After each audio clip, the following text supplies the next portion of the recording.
Alright guys, so now it's time to put the waterproof membrane. What I have here is RedGard. It smells bad, that's why I got the mask. I've done that side already. So the way you do it is it's pretty straightforward. You just put your brush in and it's just like you're painting a wall. There's nothing complicated. So what I'm gonna do is just you know, do all the edges first, or I mean where the plane changes and where the two boards meet. So what you do is you put your first coat, and then after you have done that, then what you want to do is put this fiberglass mesh tape. And what this does is it gives it extra strength and, you know, extra crack prevention, all that cool stuff. So once you put your first coat, you want to be generous with this because we're gonna embed the mesh tape into here. So once I'm done with this side, I'll show you guys how I put the mesh tape. So right now it's pink color. I'm not sure how good the camera is going to catch it. But once it dries, then it's going to turn into bright red color, and that's how you know, you're ready. So I've done that.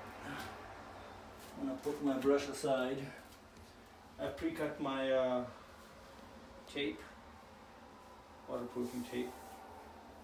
All you do is just take it and, you know, just like putting a bandage, that's all you're doing. So we will put it somewhere here. You want to make sure you have gloves.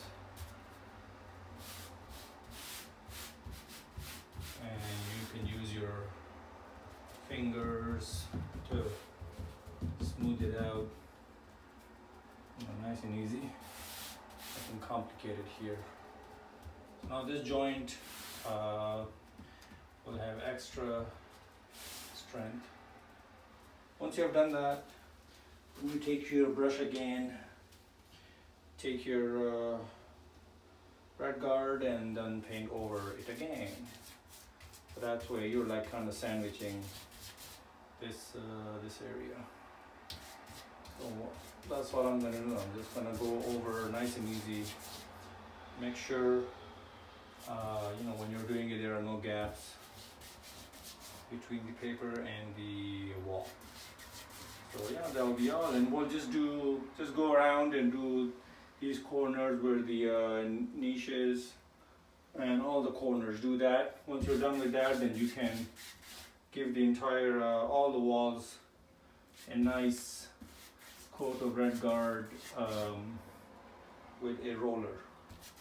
If you can do it with a brush, that's fine, but I'm just going to use a roller. And you can buy a cheap brush for this purpose. So yeah, that's it.